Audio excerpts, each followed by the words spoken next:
अब हम एक बहुत ही इंपॉर्टेंट टॉपिक करने जा रहे हैं एंड दैट इज एनर्जी। हमारे चैप्टर का नाम क्या था? Work and energy. तो हमने वर्क कर लिया, वर्क हमने देखा हॉरिजॉन्टली जब होगा तब क्या होगा, किसी एंगल के साथ होगा तब क्या होगा, और वर्क डन अगेंस्ट ग्रेविटी क्या होगा। ये 3 टाइप्स के हमने वर्क डन देखे। पहला वाला जो फॉर्मूला था वो क्या था? Force into displacement. फिर दूसरा क्या था? Force into displacement into cos theta. ठीक है, और फिर हमने देखा भाई work done against gravity and that is mgh। ठीक है, तो यहां पे हमारा वर्क वाला टॉपिक होता है खत्म। अब हमें देखना है क्या? एनर्जी। भाई एक बात तो हम बोलते भाई ये बंदा बड़ा एनर्जेटिक है, जैसे क्या नाम है उसका, रणवीर सिंह, उसे बोलते भाई ये बंदा बड़ा एनर्जेटिक है। तो एनर्जेटिक का मतलब ये है कि ठीक है, क्यों? क्योंकि वो बहुत फास्ट काम करता है ना, थकता नहीं है जल्दी। तो इसका मतलब ये है कि कोई भी बंदा अगर बहुत ज़्यादा एक्टिविटीज़ कर रहा है, फिजिकल एक्टिविटीज़, तो हम कहते हैं भाई ये बंदा बड़ा एनर्जेटिक है। तो एनर्जी का मतलब हम डेली लाइफ में यूज़ करते रहते हैं। अब ये एनर्जी आती कहाँ से है?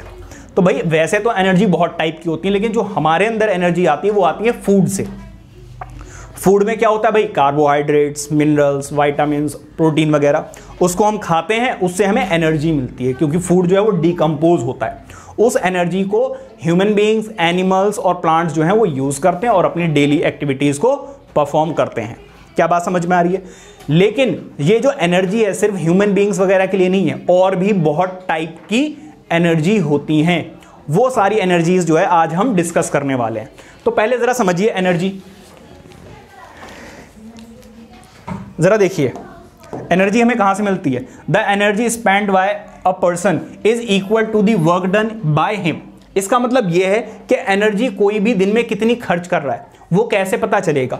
ये पता चलेगा कि भाई वो दिन में काम कितना कर रहा है।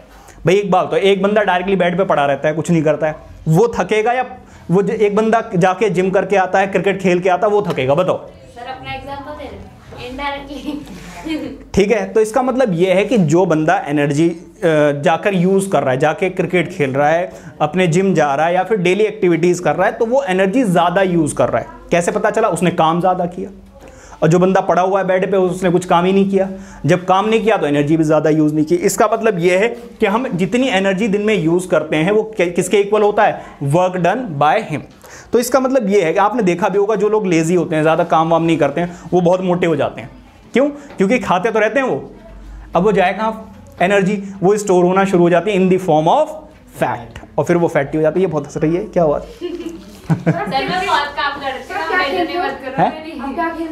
भाई जिम जाता हूँ और क्या, ये पूरे दिन क्लास लेता हूँ। क्रिकेट।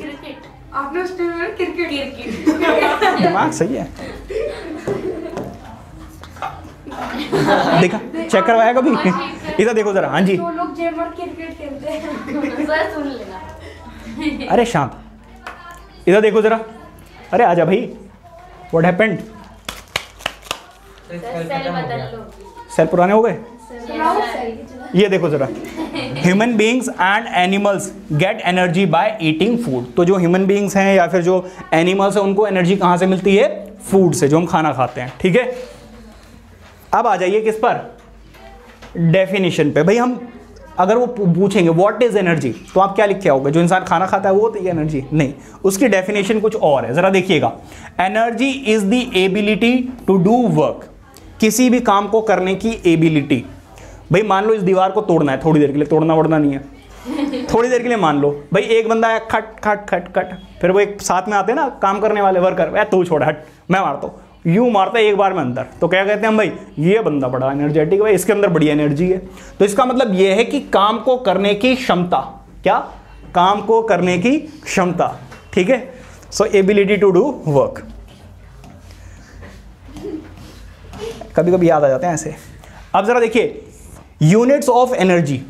देखो अभी हमने क्या बोला कि एनर्जी किसके इक्वल है? वर्क डन के इक्वल। और वर्क की अभी हमने डेफिनेशन ऐसा यूनिट पढ़ी हुई है, क्या होती है? जूल। इसका मतलब यह है कि SI unit of energy is also joule. SI unit of energy is joule. क्या बात समझ में आ रही है?